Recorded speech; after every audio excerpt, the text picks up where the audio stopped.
사랑하는 성도 여러분, 우리는 한 주에도 여러 편의 설교를 듣습니다. 대예배, 저녁예배, 금요철야, 수요예배, 최소 3-4편의 말씀, 그 이상도 듣고 은혜 받고 있지요. 그러나 설교를 많이 듣고 은혜를 많이 받았다고 말씀이 내 것이 되는 것이 아님을 알 것입니다. 말씀이 내 것 되었다는 것은 그 말씀이 내 삶에 적용되고 그렇게 순종하는 것을 의미합니다. 항상 기뻐하라는 말씀에 은혜를 받았습니다. 구원받은 우리는 구원의 기쁨, 전능하신 하나님과 사랑의 주님만으로도 항상 기뻐할 수 있으며, 그러니 현실에 염려, 근심이 있어도 기뻐해야 함을 들었습니다. 그렇게 할 때 하나님께서 역사하셔서 문제를 해결해 주신다 은혜를 받았지요. 그런데 은혜를 받고서도 여전히 짜증내고 기쁨 없이 산다면 어찌 말씀이 내 것 되었다 할 수 있으며 은혜 받은 것은 무슨 소용이 있겠습니까? 들은 말씀을 기억하여 자기에게 대입하여 들은 진리와 반대인 악을 찾아야 합니다. 그러니까 먼저 변화되려면 들은 진리의 말씀과 선과 사랑과 위배되는 내 안에 있는 죄악을 찾는 것이 우선입니다. 죄악을 찾아서 버리고 진리를 행하는 것. 그러니까 진리를 행하여서 비진리를 버리는 것도 방법입니다만은 내 안에 있는 비진리를 버리는 것과 진리를 행하는 것, 이게 한꺼번에 이어지면 더 빠른 것이고, 명백한 비진리를 발견하지 않고는 하나님이 기뻐하시는 진리 또한 깨달았다라고 할 수가 없어요. 내 안에 진리의 반대의 모습이 있는데 반대되는 악의 모양은 깨닫지 못했는데, 와, 저렇게 진리대로 행하면 하나님이 기뻐하시는구나, 진리대로 행해야지 라고 다짐한다고 행해지지가 않아요. 그러니까 진리를 행하려면 진리와 위배되고 반대되는 내 안의 비진리를 찾아서 버릴 때에 진리를 행하는 게 수월해지는 거예요. 그러니 기뻐하지 못하는 내 안에 악이 무엇이 있을까요? 나는 원래 짜증 불평이 많아요. 그럼 짜증 불평하는 나름대로 이유가 있겠죠. 짜증스러운 일, 또 불평하고 원망할 만한 어렵고 힘든 일, 또 그로 인하여 따라오는 염려, 근심. 그러니까 기뻐하지 못하는 거예요. 근데 기뻐하지 못할 이유가 많아도 기뻐할 수 있는 절대적인 이유는 구원의 기쁨, 천국 주신 기쁨. 그게 있으면 내게 주어진 환경 속의 어려움을 넉넉히 이길 수 있다. 이렇게 적용해야 되는 거죠. 그러니까 이렇게 여러분들이 말씀을 내 안에 깊이 궁구하면서 새기는 것, 그러해야 하나님의 말씀대로 행할 수 있습니다. 이렇게 진리대로 행할 때 말씀이 내 것이 되며 능력이 나타납니다. 다시 말해 말씀대로 순종하여 지켜 행하면 하나님께서 응답과 축복으로 역사하시는 것입니다. 말씀의 능력, 말씀이 생명되었다. 그것은 분명 나타나는 열매가 있어야 됩니다. 기뻐하고 감사하라는 말씀의 은혜를 받아서 기뻐할 수 없을 때 구원받았으니 기뻐해야지. 지금 내가 심히 가난하여도 예수님의 말씀하신 대로 거지 나사로가 복됐지. 부자를 부러워할 게 없지 않는가 하고 구원받고 진리를 듣고 알매 기뻐하고 감사하고, 또 지금 내가 심히 가난하여도 이제 하나님 말씀대로 살아가면 지혜 주시고 삶의 방법 주시고 내 안에서 욕심 사심을 벗고 탐심을 벗고 깨어 기도하며 욕심 부리지 않고 일하면 하나님은 다시 시작하게 하시면서 축복받게 하신다. 이러한 믿음이 있으면 현실의 염려, 근심, 어려움, 불평, 원망이 사라질 수 있는 거예요. 그러니까 그렇게 하기 위해 말씀으로 내 삶에 적용하시라는 겁니다. 그런데 이렇게 순종하려면 말씀을 기억하는 것이 중요합니다. 그러니까 말씀을 행하려면 여러분들이 그 말씀으로 내가 순종하지 못하는 여러 가지 이유를 찾아내는 것, 이것이 이제 설명할 궁구인데요. 그렇게 하려면 기준되는 것이 있어야 되거든요. 그게 바로 하나님의 말씀, 그 하나님의 말씀을 잘 명심해야 그래야 말씀과 반대인 나의 죄악을 찾아낼 수 있는 것이죠. 그래서 은혜와 생명이라는 설교로 하나님의 말씀을 여러분의 것으로 만들 수 있는 기초적인 단계에 대해 말씀드렸습니다. 이 시간은 들은 말씀과 받은 은혜를 자신에게 대입시키는 방법에 대해 설명합니다. 들은 말씀을 기억하고 있는데 그것으로 다른 사람을 지적하고 정죄한다면 아무 소용이 없지요. 배우자가 짜증내고 불평할 때, 아니, 설교는 뭘 들었어요? 항상 기뻐하라고 하셨잖아요. 어렵고 힘든 일이 있어도 짜증내고 불평하지 말고 하나님께 맡기고 기뻐할 때 응답해 주신다고 했는데 왜 기뻐하지 못해요? 라고 말합니다. 때로는 지적하지는 않았지만 상대를 보면서 지금 말씀드린 이러한 생각을 하고 있으니 영 답답해집니다. 자, 그러면 이렇게 말씀을 대입하고 있는 분, 근데 대입을 했는데 자신에게가 아니라 상대에게, 그래서 상대의 진리와 위배되는 모습을 잘 분별할 수 있는 이분, 지금 이렇게 말을 해서 지적했거나 아니면 상대의 부족함을 생각하면서 영 답답해하면 이 사람은 항상 기뻐하고 있는 걸까요? 혈기를 낸 것은 아니라 해도 상대에 대해 불편하고 답답해하니 그 마음의 기쁨은 사라졌습니다. 그런데 문제는 뭐냐면 자신이 기뻐하지 않는 것은 깨닫지도 못하고 있다는 것입니다. 말씀을 기억을 해서 저 사람은 왜 저렇게 행동해? 라고 생각은 하고 있거나 가르칠 수는 있는데 내가 그러지 못하고 있는 것은 발견하지 못하는 것. 하나님 말씀으로 남을 보라는 거 아닙니다. 자기 자신을 들여다봐야 되는데 그걸 잘 못하고 있다면 이것 또한 문제지요. 설교도 잘 듣고 은혜 받아서 말씀도 기억하고 있는데 왜 이런 일이 일어난 것일까요? 하나님의 말씀, 진리로 다른 사람을 평가하고 있기 때문입니다. 들은 말씀을 자기에게 대입하여 자기를 발견하고 변화되어야 하는데 그러지 않으니 은혜가 내 것 되지 않은 것입니다. 은혜는 받았거든요. 은혜는 받았습니다 라고 해요. 그런데 자기를 찾지 못하면 이게 온전한 열매, 생명이 안 된 것이라고요. 그러니까 말씀으로 누구 보라고요? 자기 보라고요. 자기를 들여다보는 자기 성찰을 하지 않고 있는 것입니다. 그래서 이 시간은 받은 은혜와 깨우침이 자기의 것 되기 위해, 다시 말해 변화되기 위해 해야 할 노력, 궁구함에 대해 말씀드리겠습니다. 설교를 통해 어떻게 성결되는지 그 방법을 깨달아 여러분 모두 성결의 기수로 나오시기를 바랍니다. 성결은 말씀만 듣고 예배하고 신앙생활하고 충성한다고 되는 거 아닙니다. 말씀 들은 것을 가지고 그리고 자기를 돌아보는 궁구함을 이루고 불같이 쉬지 않고 기도하고 또 적극적으로 행해야 성결되는 거예요. 성결은 뭔데요? 죄악을 벗고 진리를 행하는 사람. 이렇게 할 수 있어요. 그런데 신앙생활 잘한다라고 하는 거 스스로 착각하는 거죠. 예배 안 빠집니다. 모임 안 빠집니다. 헌금도 합니다. 충성도 합니다.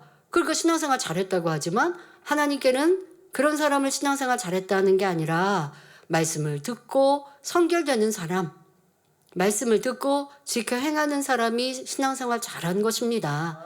그러기 위해서 꼭 해야 되는 이 과정이, 또 이건 과정이라 할 거 없어요. 예루살렘 갈 때까지, 천국 갈 때까지 궁구하는 삶을 살아야 합니다. 사랑하는 성도 여러분, 다이어트를 하는 사람 중에는 하루 동안 먹은 음식과 간식을 기록하고 그 음식의 칼로리를 일일이 체크하는 세심한 노력을 하기도 합니다. 이 음식은 몇 칼로리고 이 음식은 건강에 좋고 안 좋고 이런 것까지 확인을 하고 그리고 뭐 만약에 운동이라도 하면 그런 걸 사진으로나 아니면 기록으로 남겨서 나 어제랑 똑같이 먹은 것 같은데 왜 오늘은 이렇게 몸이 무겁지? 하면 뭐 먹은 음식에 분명히 이유가 있다는 것이죠. 이렇게까지 노력을 하기도 합니다. 자, 우리도 선교를 목표한다면 자기의 말과 행동, 느낌, 생각, 마음까지 살피되 진리를 기준하여 잘못된 것을 찾아내야 합니다. 자, 생각, 느낌. 이 지난주 주일 저녁 예배 때는 느낌에 대해서 조금 깊이 말씀을 드렸습니다. 느낌. 죄에 대해서 나도 모르게 좋은 느낌을 갖고 있으면 안 되잖아요. 이런 느낌도 지금 내가 어떻게 느꼈지? 이거. 이러면 내 이성을 보는데 그냥 예를 들어 나는 결혼한 사람인데 내 배우자를 두고 다른 이성을 보고 기분이 좋다. 이런 생각을 하고 있다? 그 느낌 잘못된 느낌이잖아요. 그러면 안 되잖아요. 그러니까 이런 것까지 점검해야 하고 또 당연히 말과 행동도 점검해야 되고 깊이 있게 마음도 돌아봐야 합니다. 절대적인 진리를 기준하여서 지금 내가 바른가 바르지 못한가 이것을 점검하는 것, 이것이 궁구입니다. 우리는 조상, 부모로부터 받은 원죄와 죄악된 세상에서 죄인 줄 모르며 행하였던 비진리가 너무도 많습니다. 자신은 잘못이 없고 틀리지 않았다 생각하지만 진리에 비춰보면 잘못된 것이 참 많습니다. 예를 들어 진리의 기준이 없을 때는 누군가 나를 미워하여 뒤에서 험담하면 따져 묻지 않은 것만으로 착하다 생각할 수 있습니다. 자기 스스로도 내가 따져 말아 하다가 그냥 말지 뭐 라고 했으면 나는 착하다 생각할 수도 있고 또 주변에도 그런 사람을 보면서 참 너 착한 것 같아 이렇게 말해 주더라는 것이죠. 그러나 진리의 기준을 삼을 때는 싸우고 다투지 않았어도 나를 험담하는 사람에 대해 생각과 마음이 어떠했던가를 궁구해야 합니다. 그러니까 바로 내 생각과 마음, 말로 하지 않았어도 행동으로 거칠게 서로 다투지 않았어도 나를 이렇게 힘들게 하는 그 사람에 대해서 내 생각과 마음은 어땠는지 궁구해서 주님의 마음, 믿음의 선진들의 선을 목표해서 가야 한다는 거예요. 자, 어떻게 궁구해야 합니까? 마음을 돌아보니까 마음이 너무 속상했어요. 그런 일을 만나고 당하니까 속상했지만 참은 거예요. 자, 이런 거를 찾아내야 돼요. 상대에게 따진 것은 아니지만 주변 사람들에게 하소연하면서 상대의 허물을 말하지는 않았는지 점검해 봐야 돼요. 자, 이런 일들 종종 있지 않은지 여러분들도 이 예시 하나하나에서 자기를 찾으셔야 합니다. 우리는 진리의 말씀을 들어서 싸우고 다투는 육체의 일까지는 이제는 넘어선 그런 것들은 버린 이러한 단계에 많이 왔어요. 싸우고 다투고 하지는 않았어요. 따져 묻지 않았어요. 나 그때 그렇게 말하는데 왜 그렇게 집사님 말했어요? 이렇게 따져 묻지는 않았어요. 그런데 내 마음이 속상하니까 내 주변에 나랑 친한 사람들 있잖아요. 그러니까 그 사람들한테 얘기하는 거예요. 나 글쎄 그 집사님이 나 이렇게 험담했대. 뭐 속상해서 이러한 내 마음을 말하는 건 아닌데 그 사람이 나한테 이렇게 얘기했대. 따져 물은 거랑 뭐가 좀 다를까요? 근데 이런 걸 여러분들이 찾아내야 된다고요. 내가 그러고 있는 걸. 그러면서 여기서 끝난 줄 아십니까? 나를 험담한 그 사람 또 내가 그 사람 험담해요. 주변 사람에게. 그런데 문제는요. 이런 걸 몰라요. 발견 안 해요. 왜요? 내가 먼저 한 거 아니거든요. 상대방이 나를 이렇게 힘들게 했거든요.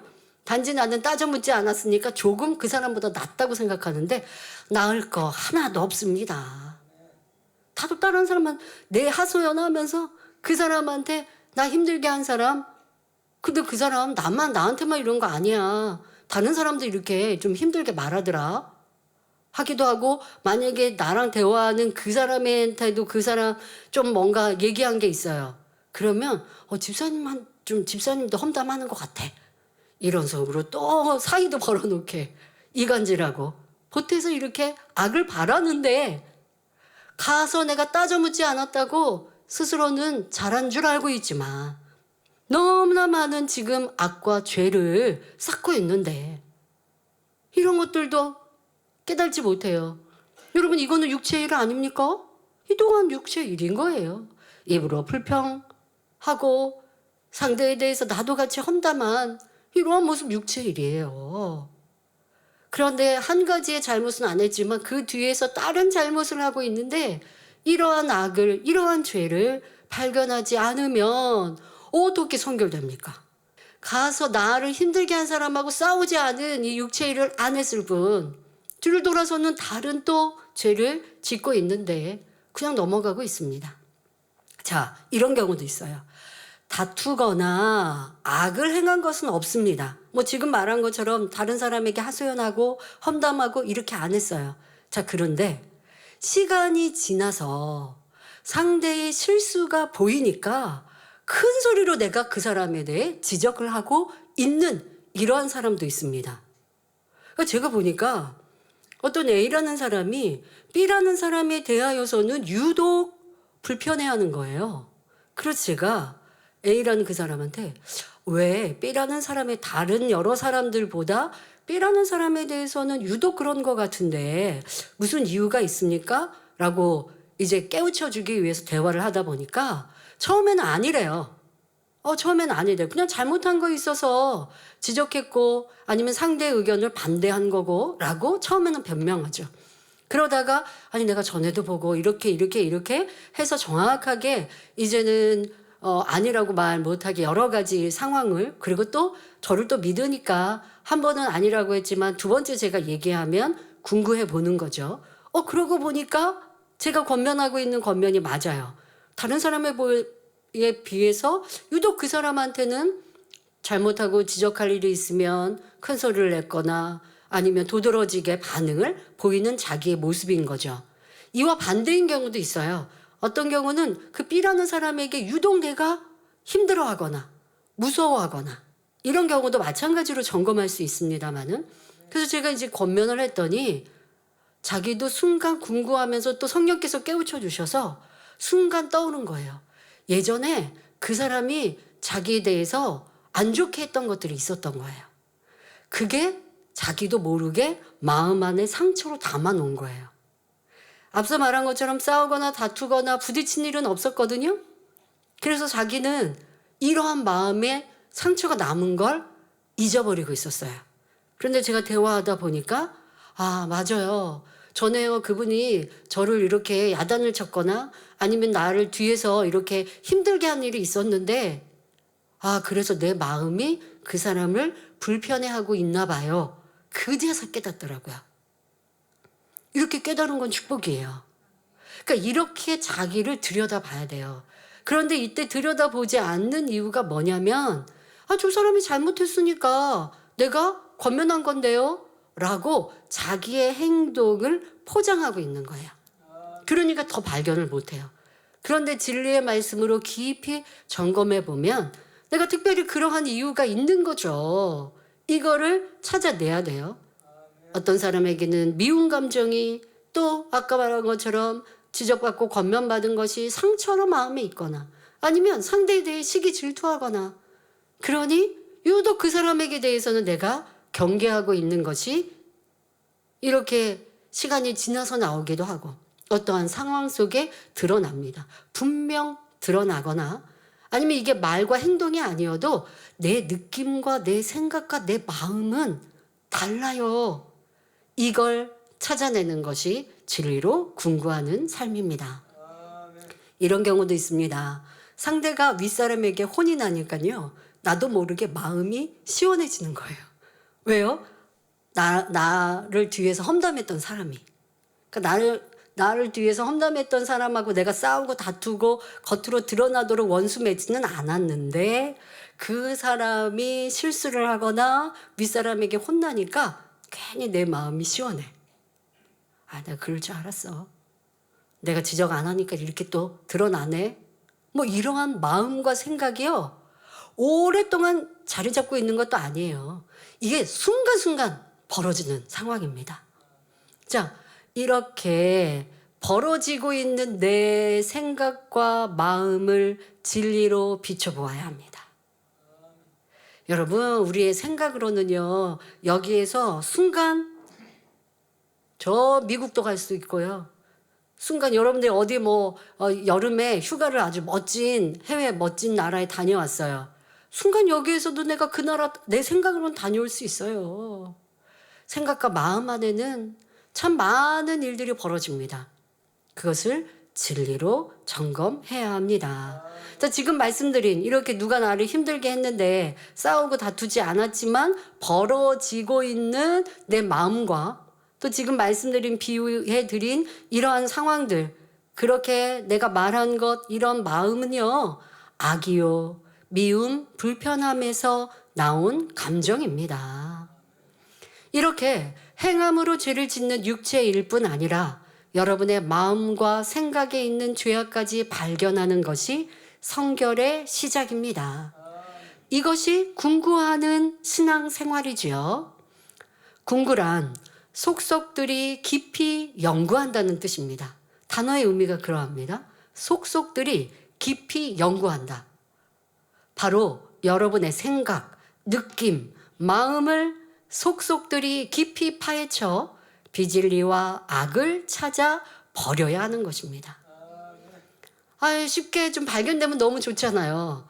그런데 우리의 이 죄악은 부모, 그 할아버지, 할머니, 조상, 저 위에서부터 이 죄성이 물려 내려와서 꽁꽁 나 자신과 하나가 되어 있고, 더더욱 세상에서는 죄가 죄인 줄 모르고 살고 있기 때문에 명백한 진리로 비춰보지 않으면 발견되지 않는 비진리와 악도 있고, 또 욥과 같이 자기는 알지 못하는 그런 근본의 악의 모양들은 연단을 통해서 발견해야 합니다.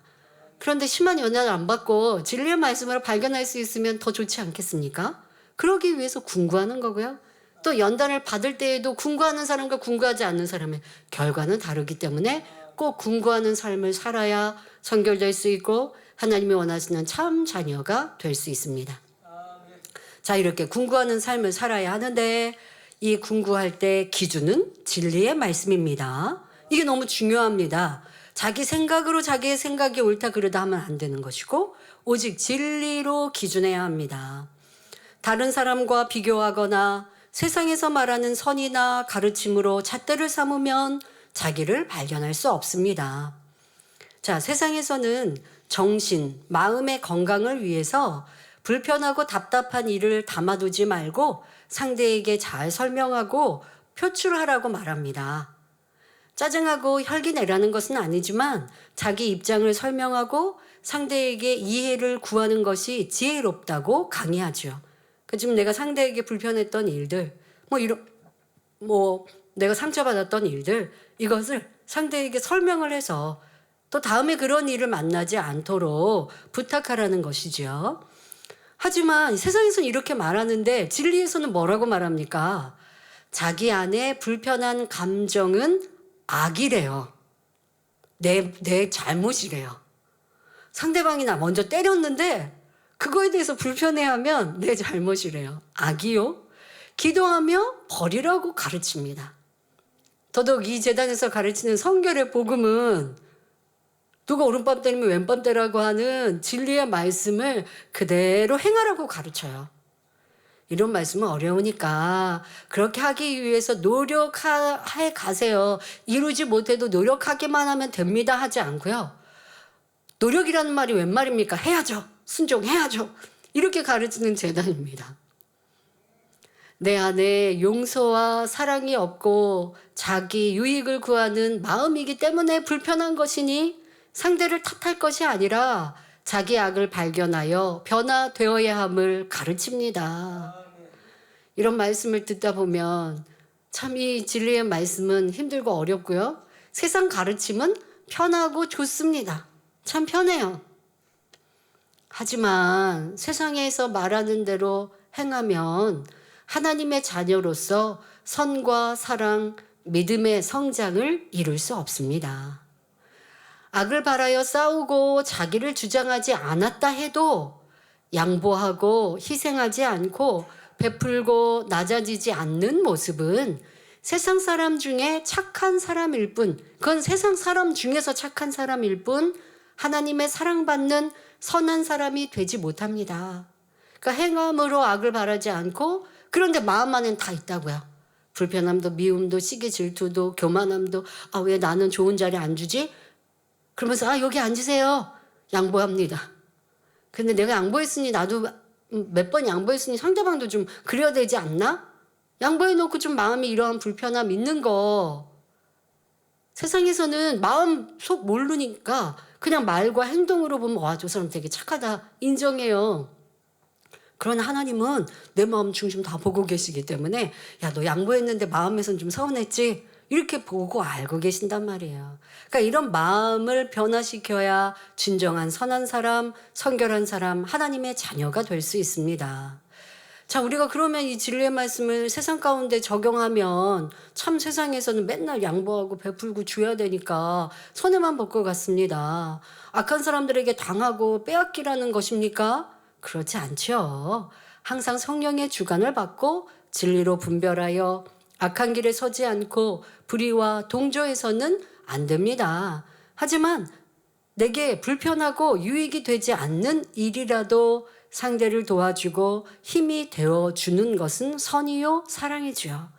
악한 사람들이 여러분들에게 악과 동조하자고 할 때 내가 안 돼요 이렇게 말 못하니까 그냥 함께 좀 손해보느냐고 악한 사람과 동조해서는 안 된다는 겁니다. 그런 것을 여러분들이 양보했고 선하다라는 것은 아니고 그것은 명백한 진리로 분별해 가시고 그러나 내가 양보해주고 베풀고 주어서 상대에게 유익이 되고 그것이 죄가 아니라면 그렇게 하는 것 이것이 진리요 하나님의 사랑입니다. 그렇게 살면 하나님께서 내 편이 되셔서 여기에서 양보한 것 같아도 또 저기에서 더 많은 것을 얻게 하시고 지금은 양보한 것 같지만 결국 그 사람에게 인정받고 사랑받고 높임받을 수 있도록 아버지가 역사해 주시는 것이지요. 이렇게 우리는 세상의 가르침과 진리가 다름을 알아서 세상의 가르침, 하나님의 가르침, 비진리, 진리는 너무나 다릅니다. 그러니 오직 진리로 기준하는 삶을 살아야 합니다. 궁구하되 자기 마음대로 궁구하시면 안 돼요. 자가 있는데 길이를 재는 자가 있는데 줄자가 있는데 1cm가 계속 바뀌어요. 1cm가 바뀌어요. 이게 자의 용도가 될 수 없잖아요. 기준은 바뀌면 안 돼요. 이것은 오직 진리만 가능한 일입니다. 자, 이런 경우도 있습니다. 상대와 불편했던 일들을 푼다고 대화를 합니다. 세상에서 그렇게 가르치니까 대화를 했습니다. 하지만 대화로 시작했는데 다툼이 되고 기분 상해서 사이가 더 안 좋아지는 일도 많습니다. 왜 그럴까요? 마음에 상대에 대해 싫고 미워하는 감정, 오해하고 자기 유익을 구하는 악을 가지고 대화하니 서로 자기 입장만 얘기하게 되는 것입니다. 당신이 그때 이렇게 말하고 행동했는데, 좋은 목소리로. 자, 당신이 그때 이렇게 말하고 행동했는데요. 저 그때 상처받고 힘들었어요. 조심히 얘기하는 거예요. 좋게. 자, 이렇게 말하면 상대는 그랬어요. 미안해요. 상대 강연할 때는 그렇게 얘기하죠. 강연할 때는 상대방이 뭐 지적하거나 뭐 얘기하면 그랬어요 하고 들어주라고. 근데 그게 됩니까? 마음에 감정이 있는데 상대방이 자기가 내가 했던 말로 상처받았대요. 그렇게 말하면 듣는 입장이 어떻게 될까요? 기분 나빠요. 그러니까 듣는 사람은 뭐라고 그러냐? 내가 언제 그렇게 말했어? 이렇게 얘기해요. 그때 했던 말로 내가 상처받았어요. 다음엔 이렇게 안 하시면 좋겠어요. 좋은 목소리로 부탁하는 어조로 얘기했단 말이에요. 근데 그걸 듣는 상대방의 반응이 내가 언제 그렇게 얘기했네요. 그럼 이쪽에서는 뭐라고 그럴까요? 내가 명백히 기억하니까. 왜? 상처를 준 입장이 아니라 상처를 받은 사람이 기억을 잘하거든요. 그러니까 언제 이렇게 얘기하셨잖아요. 이렇게 얘기했어요. 그러면 상대방이 듣다 보니까 그렇게 말한 것 같아요. 그럼 뭐라고 얘기한 줄 아세요? 네가 그렇게 행동하도록 말했잖아. 내가 그렇게 행동할 수밖에 없게 네가 했다는 거예요. 내가 그렇게 말할 수밖에 없게 상대가 그렇게 행동했다라고 변명을 합니다.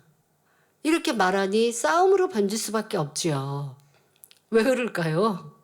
서로 마음 안에 감정이 있는데 내 감정 풀지 않고 대화로 해서 내 감정을 푸는 건 방법이 아니라는 거 세상 사람은 모르더라고요.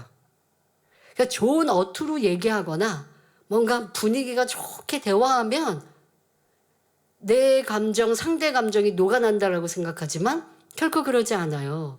내가 상처받고 내가 기분 나빴던 거 말하면 상대방도 기분 나빠요. 어떨 때는 그랬어요. 미안합니다. 해놓고 상대방이 이제 마음 안에 나하고 담을 쌓아요.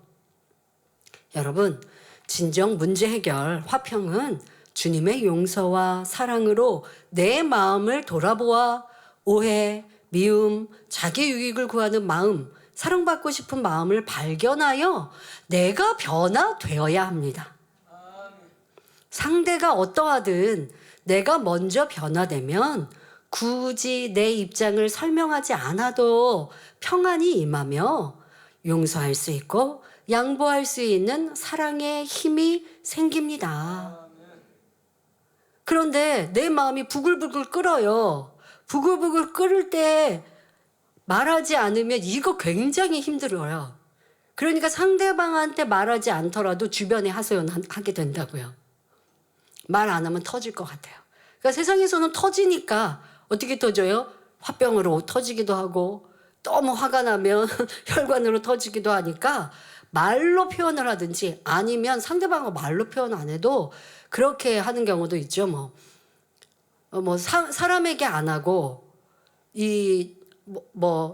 오락이라든가 이런 것들로 자기의 이 분풀이를 하는, 그래서 예전엔 그런 방도 있었다고 합니다.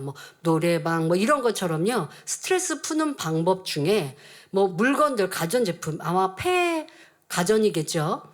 아니면 깨트리고 깨지는 거, 이런 걸 진열해 놓고 이 사람이 돈 내고 방망이 같은 거 들고 그걸 깨부수는 거예요. 그러면서 스트레스가 풀린대요. 야, 세상 사람들의 스트레스가 얼마나 많으면 이렇게 해야 합니까? 여러분들의 스트레스 해소 방법은 무엇입니까? 저는 기도, 찬양입니다. 그리고 저를 궁구하는 겁니다. 내 안에 스트레스가 많아요? 스트레스가 많은 이유가 있죠. 내 안에 악. 이걸 궁구하고 그걸 붙들고 기도하면 너가 나아지는 거예요. 하나님의 능력으로. 아니, 나 혼자 감정이 아니라 저 사람이 나를 괴롭혀서 스트레스 받았는데 그것도 그렇게 풀어질까요? 네, 풀어집니다. 지금 말씀드린 대로 죄인된 나를 위해 예수님은 십자가의 모진 고난과 고초를 당하셨는데 내가 용서하지 못할 것이 무엇인가? 내가 지은 죄보다 저 사람이 나에게 행한 악이 더 큰가? 그렇지 않지. 내가 용서받음보다 저 사람을 용서하지 못할 것이 무엇이 있나? 라고 진리를 대입하면 내 안에 정말 읍조였던 이런 마음들이 빗장게 풀어지는 거예요. 그러면서 여기에 딱 뭉켜있던 책증 또한 내려갈 것이고 모든 것이 평안해지게 됩니다. 그것이 하나님의 은혜와 능력입니다. 그럴 때 나를 힘들게 했던 사람에게도 선을 행하고 사랑으로 따뜻하게 대할 수 있고, 그럴 때 하나님께서 상대의 마음도 변화시켜 주실 수 있는 것입니다. 잠언 16장 7절에 사람의 행위가 여호와를 기쁘시게 하면 그 사람의 원수라도 그로 더불어 화목하게 하시느니라 하신 대로 이루어집니다. 자, 어떤 경우 상대방이 돈을 빌려갔어요. 보통 그런 경우가 일가 친척, 가족일 수 있습니다. 돈을 빌려갔는데 그것도 적은 액수가 아니라 큰 액수, 수천만 원 그 이상도 빌려갔는데, 빌려갈 때야 사업 자금이든 어떤 이유, 큰 이유였겠죠? 빌려준 이유도 있었습니다. 그런데 갚지 않고 차일피일 미룹니다. 자, 그런 상태에서 우리 원로 목사님이 설교해 주신 대로 갚지 못하는 사람과 갚으라고 재촉하는 사람, 그런데 갚지 못하는 상황이 되면 어떻게 되냐? 점점점 사이가 멀어져요. 왜? 갚지 못하는 입장에서도 미안한 마음. 그러니까 돈을 내가 갚아야 되는데 빌렸는데 그러니까 그 사람을 못 만나잖아요. 차마. 그러니까 이렇게 점점점 사이가 멀어집니다. 근데 내가 돈을 빌려준 사람이에요. 이제 손해봤잖아요. 자, 이 얼마나 속상한 노릇입니까? 나는 먹지 않고 입지 않고 모으고 그래서 은행에 넣어놨는데 어떤 큰일이 있다고 이거 사업하겠다고 빌려갔는데 이게 뭐 이자도 준다고 이렇게 얘기했는데 그것을 갚지 못한다고 상황을 설명합니다. 그런데 상황 설명하는 그 모습도 내가 볼 때는 마음이 들지 않아요. 아니 돈을 못 갚으면 와서 좀 쩔쩔 매듯이 이렇게 해야 되는데 상황 설명하는 게 그냥 뭐 탁탁탁 설명합니다. 그것도 마음에 안 들고 연락도 없는 것도 언제 갚겠다 하지 연락하지도 않고 그리고 전에는 자주 연락해서 안부도 물었는데 이제는 점점점 그 연락도 뜸해집니다. 뜸해지는 이유가 상대편에서는 미안해서 연락을 못 하는데 내 입장에서는 이게 이제 더 나쁜 감정, 불편한 감정이 드는 거죠. 돈까지 안 갚았으면 미안한 마음에 자주 연락이라도 해야지. 이제 연락도 안 해? 이러고서는 더 마음이 속상해지죠. 자, 이런 마음에 내 스스로 나를 괴롭히는 거예요, 계속. 자, 그러면 진짜 화병 날 수도 있고 힘들어지죠. 명백히 잘못은 상대에게 있습니다. 그러나 우리는 하나님의 사람이니 진리로 답을 내야 하지 않겠습니까? 그럴 때 생각해 보면 내가 이 물질로 인해 상대와 원수 맺겠는가? 근데 나한테 너무 피와 같이 소중한 돈인데 어떻게 해야 돼요? 그러면 여유 있을 때, 상황 될 때 갚아. 그것 때문에 너무 힘들어하지 말고 이 한마디는 상대에게 돈 못 갚는 상대에게는 참 이거 너무 큰 은혜일 거예요. 그렇게라도 해주면 상대는 마음이 풀어질 것이고 그나마 짐이 놓여질 것이고 내 마음도 이렇게 여유로운 마음 세상 사람은 참 어렵겠지만 진리의 사람이라면 그러한 마음으로 그렇게 말했다. 그러면요 순간 성령님께서 아버지께서 내 마음에 큰 은혜를 주셔서 야, 이거 내가 이렇게 손으로 사랑으로 말할 수 있는 사람이 됐네. 이 수천만 원 나한테는 피이고 살과 같은 소중한 거였는데 이거 당신과 내가 원수 맺을 수 없는데 심히 어려워서 돈을 빌려갔다가 못 갚으니 얼마나 힘들겠냐고 열심히 일해서 갚을 수 있으면 갚아주시고 나도 이거 참 필요한 돈으로 빌려준 건데 그러나 우리 원수 맺지 말자고 나도 상대를 위해서 기도해 주겠다고 자 이렇게 복 빌어주는 말까지 했어요. 얼마나 뿌듯합니까? 얼마나 행복해집니까? 그러면서 그렇게 말하고 났더니 이내 주님의 사랑이 이런 것이구나 하고 성령께서 큰 은혜를 주시는 거예요. 그러니까 진리의 말씀으로 이렇게 여러분들이 삶의 어떠한 감정, 내 마음과 생각 또 그것을 그래서 여러분들이 삶에 적용하시라고 이 궁구하는 삶이라는 제목을 붙인 것입니다. 왜 우리의 삶에 벌어지는 사람과 또 여러분들의 어떤 업무와 일과 환경 속에 사건 사고 속에 벌어지는 모든 것들을 하나님의 말씀으로 대입하시고 그 안에서 답을 얻으시면 좋겠습니다. 우리는 세상에서의 가르침, 자기 기준에서의 옳고 그름이 기준되어서는 안 됩니다. 오직 하나님의 말씀으로 기준할 때 성결될 수 있고 변화될 수 있습니다. 더더욱 육신의 일이나 육신의 생각은 눈에 보이지 않는 것이기에 진리를 기준하고 성령의 도우심을 받지 않으면 발견할 수 없습니다. 오직 성령의 도우심으로 마음속 깊이 박혀있는 죄악을 속속들이 발견하여 잠재해 있는 악의 모양이라도 찾아낼 수 있지요. 우리가 욥처럼 연단 받아서 되겠습니까? 그러나 성령시대 지금은 욥의 연단을 받지 않더라도 깨어 기도하는 우리에게 성령의 감동함 속에 또 진리의 말씀 속에 깨우쳐 주십니다. 그러니까 욥의 연단 그런 큰 연단을 받지 않고 작은 연단 안에서도 큰 깨우침을 가질 수 있는 것이 지금 현대 우리가 성령시대에 살고 있는 은혜이지요. 그러려면 말씀을 기억하여 자기에게 대입하는 훈련, 그런 신앙생활을 하셔야 합니다. 성령께서는 깨우쳐 주시는데 스스로는 성령의 음성을 듣는 습관도 안 돼 있고 성령과 함께 궁구해야 되는데 그거 안 하면 연단이 커질 수밖에 없어요. 작은 연단 안에서도 큰 걸 깨닫는 지혜로운 성도님들이 되시기를 바랍니다. 자, 예를 들어 보겠습니다. 열심히 신앙생활하며 기도하고 선결되기 위해 노력하여 많이 변화되었습니다. 행함으로 죄를 짓는 육체의 일은 없습니다. 그런데 다른 사람이 말씀대로 살지 못하는 것을 보면 불편합니다. 들은 진리가 있어서 지적하지는 않지만 순간순간 저 일꾼은 왜 저렇게 행동하지? 생각합니다. 근데 그렇게 생각하면 마음이 좋지 않잖아요. 그러니 이내 그 생각을 지워버립니다. 내가 지도교사도 아니니 권면할 것도 아니고 내가 말한다고 들을 것도 아니니 생각하지 말자 한 것입니다. 자, 이렇게 불편한 생각을 더 이상 생각하지 않으면 잘한 것이고 된 것일까요? 아닙니다. 도리어 그 생각을 궁구해야 합니다. 그래서 제가 그런 표현합니다. 자기 생각을 생각하시라고. 지금 내가 순간순간 그 불편했던 그 생각을 놓치지 말고 붙들고 말 그대로 숙제하듯이 문제 풀듯이 궁구해야 합니다. 자, 한번 궁구해 볼까요? 자, 먼저 상대의 잘못을 생각하는 것 자체가 선과 사랑이 없는 것임을 깨달을 수 있습니다. 잠언 10장 12절에 미움은 다툼을 일으켜도 사랑은 모든 허물을 가리우느니라 했습니다. 큰 죄가 아니라면, 상대의 큰 죄가 아니라면 잘못되었다 생각할 필요도 없습니다.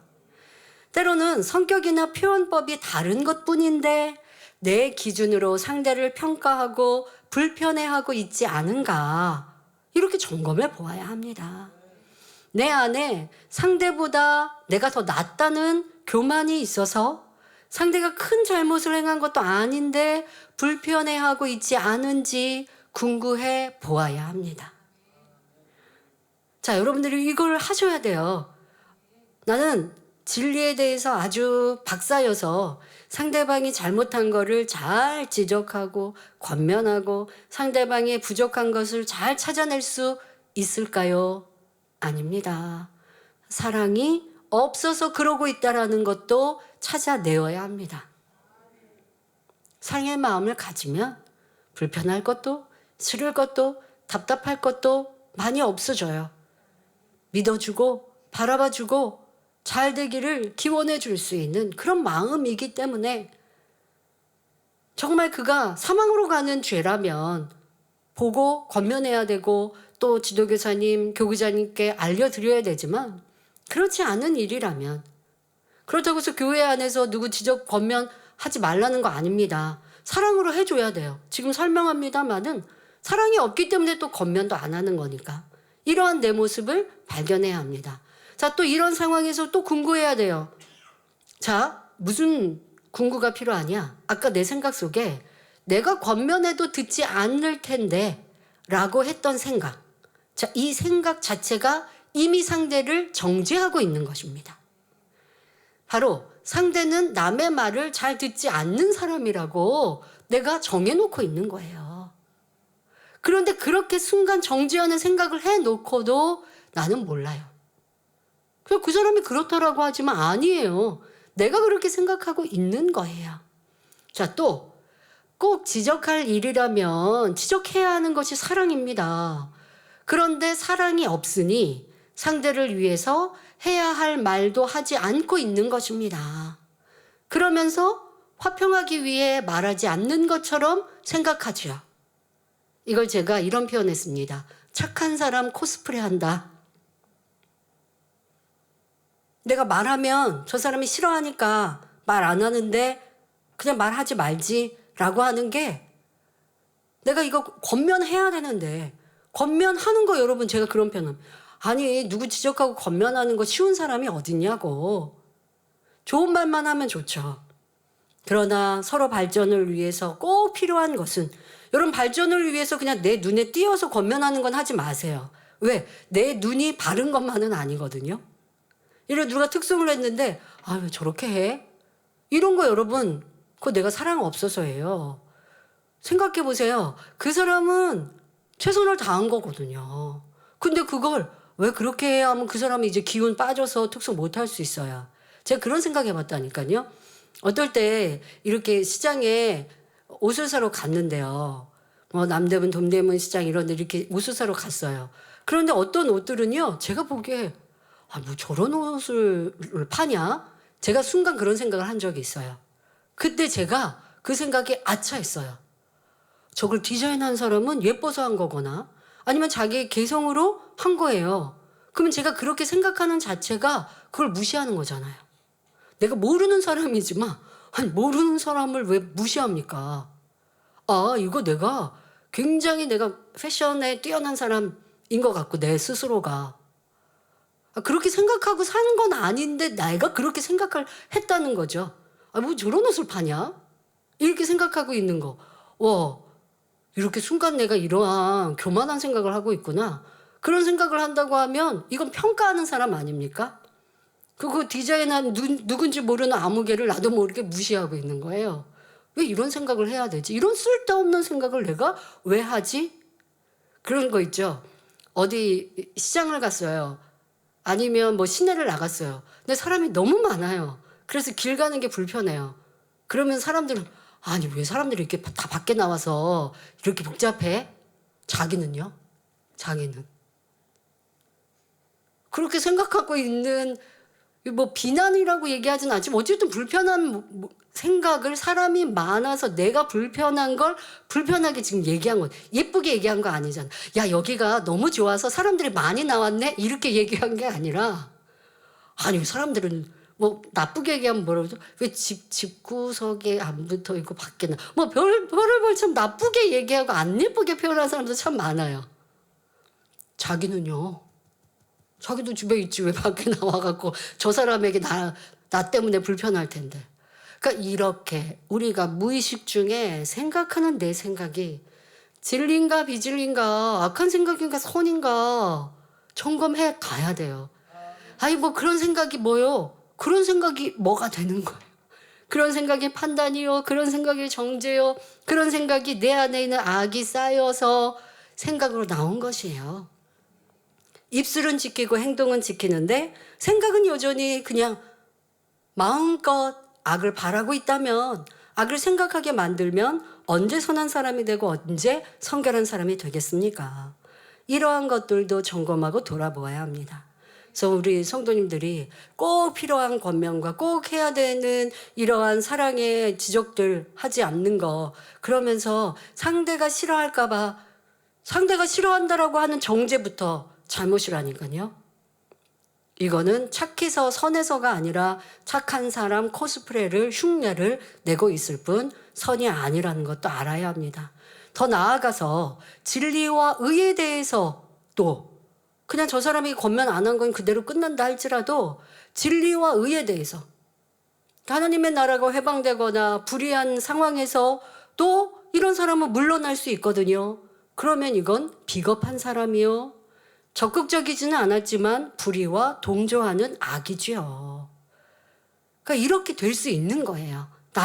나는 정의롭지 않은 사람, 용기 없는 사람, 그럴 때 하나님은 야 너는 크게 못 써 이러실 수 있는 거예요. 이렇게 진리에 기준하여 자기의 생각을 돌아보아야 마음의 악을 발견할 수 있습니다. 마음의 악이 육신의 생각으로 많이 드러나거든요. 입술로도 많이 나오거든요. 입술은 더더욱 했던 말을 점검하니까 도리어 나을 수 있지만 쉬울 수 있지만 이 또한도 사람들은 내가 했던 말 이내 잊어버리고요. 지금 했던 말 뒤돌아서 같이 대화했던 사람이 아까 이렇게 말했잖아요. 내가 언제요? 했던 말 금방금방 잊어버리거든요. 생각은 더해요.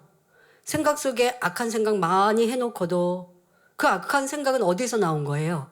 마음에서 나온 거예요. 그러니까 이 악한 생각을 찾아서 악한 마음을 버리면 성결되는 거예요. 생각하지 말자 한다고 되든가요? 도리어 이 생각을 다스리는 건 더 어렵죠. 마음 안에 있기 때문에 나오는 것이니까. 그러니 여러분들이 성결 마음의 악은 이렇게 내 생각 이런 것들로 점검하고 돌아보면 좋겠습니다. 자, 그런데 이렇게 궁구할 때 기억해야 할 것이 있습니다. 자기의 모습을 그대로 보고 인정해야 한다는 것입니다. 사람들은 자기를 사랑합니다.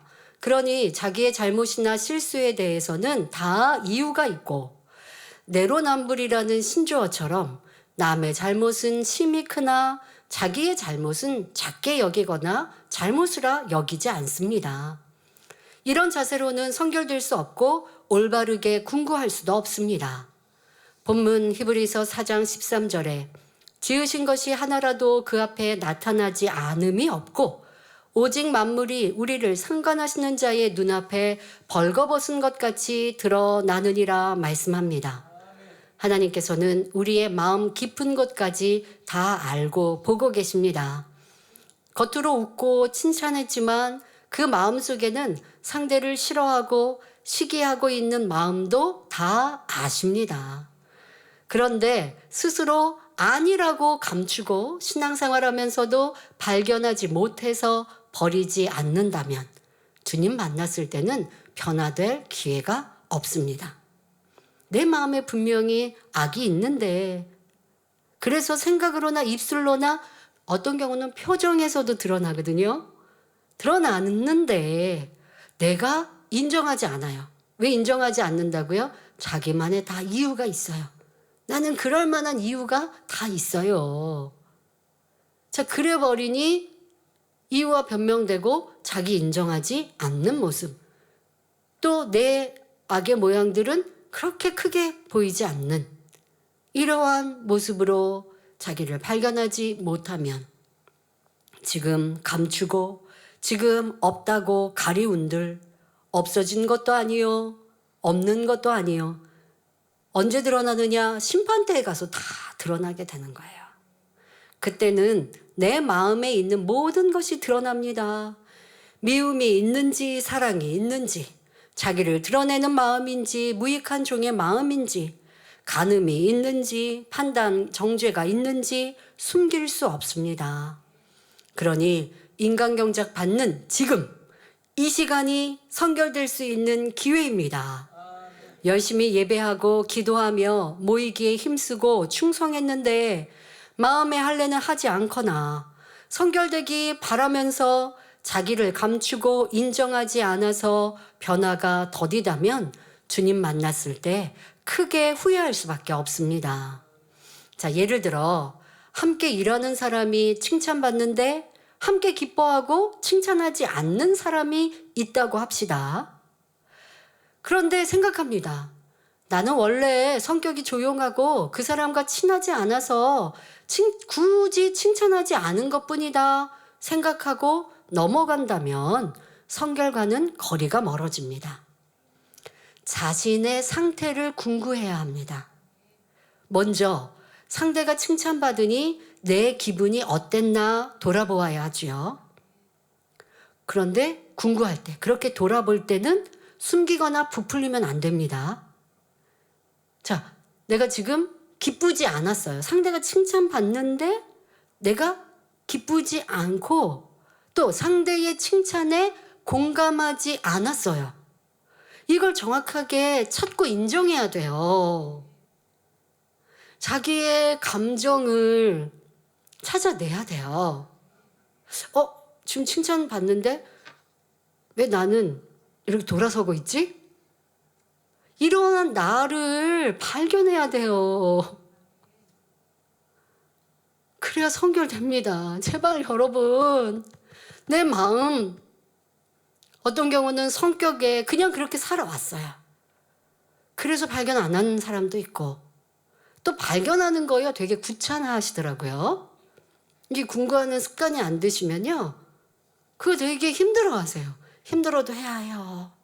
하다 보면 이제 됩니다만은, 습관이 돼야 됩니다만은, 내가 지금 이 상황에 내 마음, 내 생각, 내 느낌, 내 감정이 어땠지? 라고 자기를 찾아야 되는데 내 감정이 어땠냐? 별로 기분이 안 좋아요. 그리고 상대가 왜 칭찬받는지 잘 모르겠어요.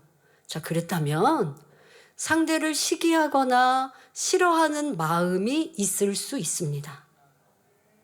이런 마음이 있기가 참 쉬워요. 아유, 저 상대방 시기하는 것도 싫어하는 거 아니에요. 그냥 그 사람하고 저하고 안 친해. 그러면 변화 안 된다고요. 이거를 찾아내야 돼요. 또 상대가 칭찬받는데 내 마음에, 내 생각에 상대의 실수나 잘못이 떠오릅니다. 자, 이것 또한 시기하고 미워하는 마음이 있는 것입니다. 지금 윗사람이 상대방을 칭찬하는데 왜 그 사람의 허물이 떠올라야 되죠? 왜요? 사랑이 없으니까. 싫으니까 그러는 거예요. 어떤 경우 이런 사람도 있습니다. 칭찬을 하시니까 뭐 저 정도로 칭찬을 받나? 한다면 이는 자기도 칭찬받고자 하는 마음이 있을 수 있습니다. 이런 사람 참 많습니다. 자기의 성과에는 수고가 참 많았다고 생각해요. 자기가 하는 일은 참 수고했어, 애썼어. 왜 사람들이 왜 나는 이렇게 참 수고했는데 왜 몰라주지? 뭐 이러한 마음이 은근히 있는데요. 다른 사람의 성과에 대해서는요. 뭐 그 정도는 다 하는 거 아니에요? 그 정도는 별거 아니에요. 뭐 그거 어려운 일 아니에요. 이렇게 생각하거나 말하는 사람들도 있더라고요. 이거 굉장히 큰 악입니다. 교만함입니다. 그러면 상대가 칭찬받는 거 인정하지 않는 것이죠. 왜 그럴까요? 시기하는 마음이고 교만한 마음, 이런 악한 마음에서 이러한 생각이 나오고 있는 거예요. 근데 이게요, 눈에 보이는 거 아니에요. 근데 찾아내야 돼요. 요리 연구가들은요, 음식을 먹으면 거기에 있는 재료를 다 맞춘다고 하죠. 여러분들의 순간의 그 느낌과 생각과 순간의 말 한마디. 순간의 말 한마디 뭐예요? 그거 별로 어렵지 않아요.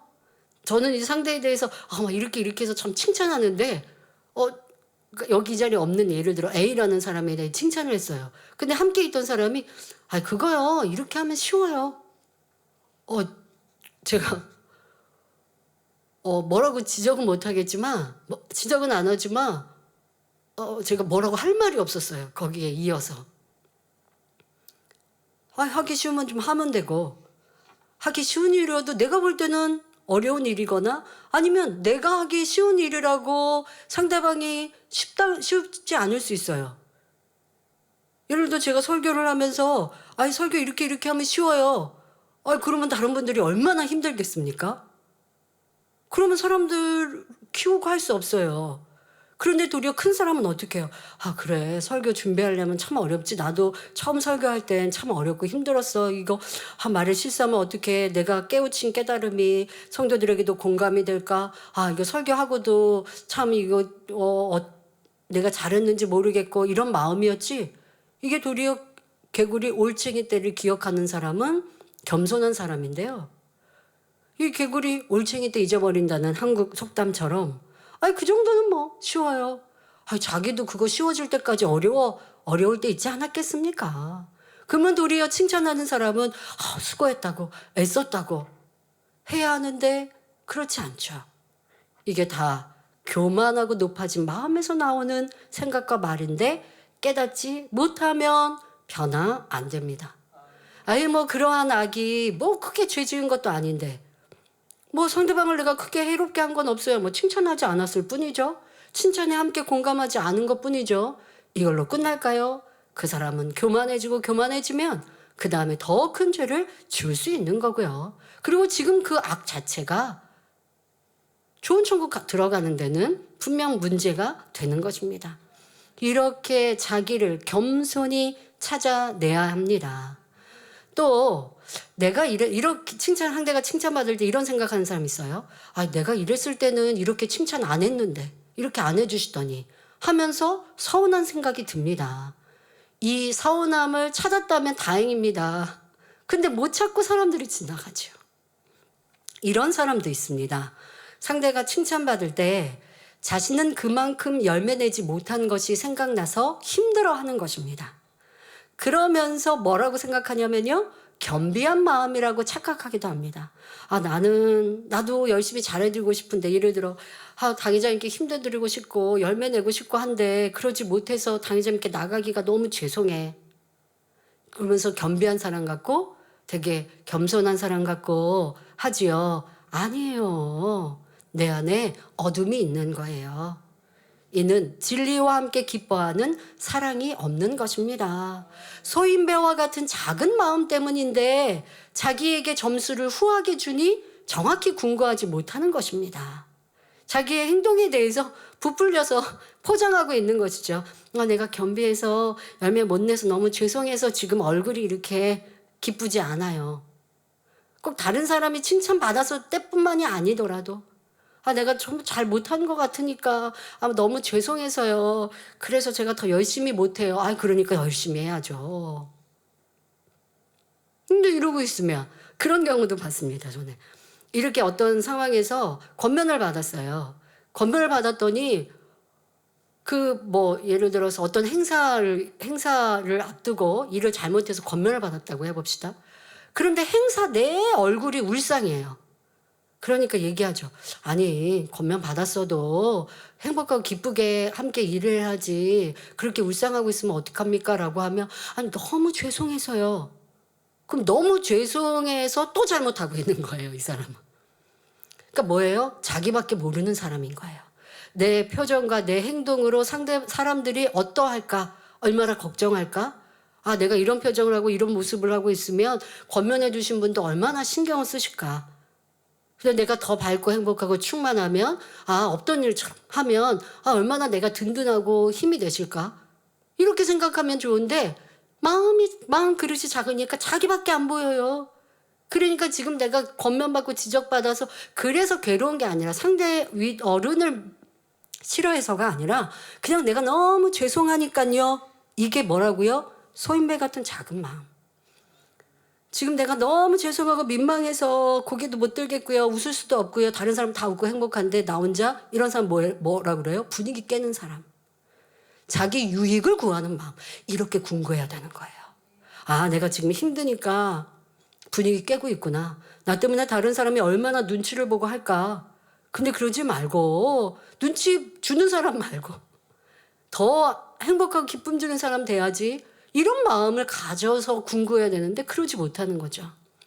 상대를 칭찬하고 함께 기뻐하는 것은 하고 자기도 열매 내기 위해 상대의 장점을 배우며 노력하면 되는데 그렇지 않고 우울해지고 있는 것 어둠입니다. 어떤 사람은 일에 능력이 없는 자신에 대해 힘들고 지쳐하며 충만함을 잃기도 합니다. 이는 어둠이 많은 성품이지요. 칭찬받으면 기쁘고 행복해지고 칭찬받지 못하면 힘들어지고 침체된다면 항상 기뻐하는 진리의 사람과는 거리가 먼 것입니다. 이렇게 하나의 상황에서도 사람의 생각과 마음이 각기 다릅니다. 이런 마음의 변화를 궁구하여 악의 모양을 찾아내는 것이 성결의 길입니다.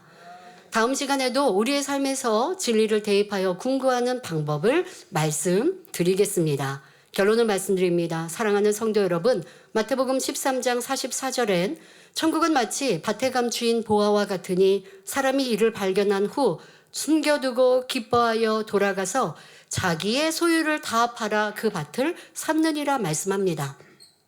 우리가 아름다운 천국을 소유하려면 자기의 소유를 다 팔아야 합니다. 여기서 소유는 사람의 썩어지고 냄새나는 육, 죄악을 의미하지요. 자기의 소유를 파는 만큼, 다시 말해 마음의 죄악을 벗어버리는 만큼 더 아름답고 영화로운 천국을 소유할 수 있습니다. 그러기 위해서는 먼저 자기 마음에 있는 악의 모양을 발견해야 합니다. 오직 하나님의 말씀, 진리를 기준하여 자기를 궁구할 때 성령님의 도우심으로 알지 못했던 악을 찾을 수 있습니다. 그런데 이렇게 깨달았을 때 힘들고 지쳐서는 안 됩니다. 나는 왜 이렇게 악할까? 버릴 죄악이 너무 많은데 언제 성결되나 하는 육신의 생각을 버리고 하나님의 은혜와 성령님의 도우심으로는 할 수 있다는 영의 생각을 하시기 바랍니다. 무엇보다 우리를 위해 기도하시는 주님의 사랑을 생각하며 성결되기를 위해 힘써 나아가는 성도님들이 되십시오. 그리하여 훗날 영원한 천국에서 해와 같이 빛나는 영광 중에 거하시기를 주님의 이름으로 축원합니다. 할렐루야. 전능하신 사랑의 아버지 하나님, 이 시간 기도받는 모든 성도님들을 위해 안수하여 주옵소서. 전국 전 세계 하나님의 자녀들 위해 시공간을 초월하여 역사하여 주시옵소서. 믿어지는 믿음을 주시고 부정적인 생각과 의심의 세력을 물리쳐 주옵시며 모든 시험 환난도 물리쳐 주옵소서. 머리부터 발끝까지 오장육부, 뼈 마디마디, 온몸의 신경, 조직, 세포 등 성령의 불로 태우시고 근본의 빛으로 역사하여 주옵소서. 예수 그리스도의 이름으로 명하노니 원수마귀 사단아 모든 질병균 연약함아 물러가라. 빛이여 임하라. 모든 불치 난치병도 성령의 불로 태워 깨끗게 하여 주옵소서. 말라리아를 비롯한 모든 풍토병도 물리쳐 주옵소서. 감기, 기침, 열, 몸살, 독감 등 각종 유행성 질병도 다 물러가라. 어떠한 질병도 틈타지 않게 지켜 주옵소서. 각종 암과 전이된 것, 에이즈, 백혈병, 뇌졸중, 고혈압, 저혈압, 심장병, 폐병, 위장병, 당뇨, 부인병, 피부병, 갑상선 질환과 모든 염증도 깨끗게 하여 주옵소서. 소아마비, 중풍, 관절염, 디스크도 온전케 하여 주옵소서. 요통, 두통, 신경통을 비롯한 모든 통증은 사라질지어다. 간질, 자폐증, 우울증, 조울증, 공황장애, 노이로제, 치매 등 모든 정신질환도 물러가라. 모든 마비된 것도 풀어지고 일어나 걷고 뛸지어다. 눈도 잘 보이게 하옵시고 귀도 잘 들리게 하여 주옵소서. 소경은 눈을 뜨고 귀머거리는 들으며 벙어리는 말할지어다. 각종 사고 후유증도 깨끗게 하시고 부러진 뼈도 붙여 주옵소서. 화상 입은 것도 온전케 하시고 화기야 물러가라. 열도 물러가라. 아버지 흉터나지 않게 역사하여 주옵소서. 마약을 비롯하여 각종 약물과 독극물 중독도 깨끗함을 입을지어다. 죽은 신경과 세포가 살아나며 죽은 자도 살아나게 하여 주옵소서. 잉태의 축복도 주시기를 원합니다. 예수 그리스도의 이름으로 명하노니 원수마귀 사단아 하늘 공중 권세 잡은 악의 영들아 물러가라. 그의 사자들도 물러갈지니라. 이 땅의 악한 영, 더러운 영, 거짓되고 간사한 영, 이간질하고 미혹하는 모든 어둠들은 물러가라. 모든 흉악의 결박을 풀고 어둠아 물러가라. 빛이여 임하라. 아버지 하나님 부르짖어 기도할 수 있는 능력을 주시고 죄를 버리고 성결될 수 있는 능력을 주옵소서. 영혼이 잘됨같이 범사에 잘되게 하시고 가정의 복음화도 이루어 주시기를 원합니다. 한 주간도 모든 사고와 재앙으로부터 지켜주시고 불통이 없는 형통한 삶을 살 수 있도록 축복해 주옵소서. 성령의 불담으로 천군 천사와 주님의 불꽃 같은 눈동자로 모든 하나님의 자녀들과 가정, 일터, 사업터를 지켜주시기를 원합니다. 학생들에게 지혜와 명철을 더하시고 공부할 수 있는 뜨거운 마음과 열정도 더하여 주옵소서. 마음과 생각을 세상에 빼앗기지 않도록 지켜주시고 하나님을 뜨겁게 사랑하는 학생들로 축복하여 주시옵소서. 하나님의 자녀들이 먹으나 마시나 입으나 무엇을 하든지 하나님 앞에 영광 돌리는 삶이 되게 축복하여 주시기를 원합니다. 나는 하나님을 만났노라, 체험했노라, 응답받았노라, 축복받았노라 간증하는 입술이 되게 역사하여 주옵소서. 아버지 하나님 감사합니다. 홀로 영광 받으옵소서. 우리 주 예수 그리스도의 이름으로 기도하옵나이다. 아멘.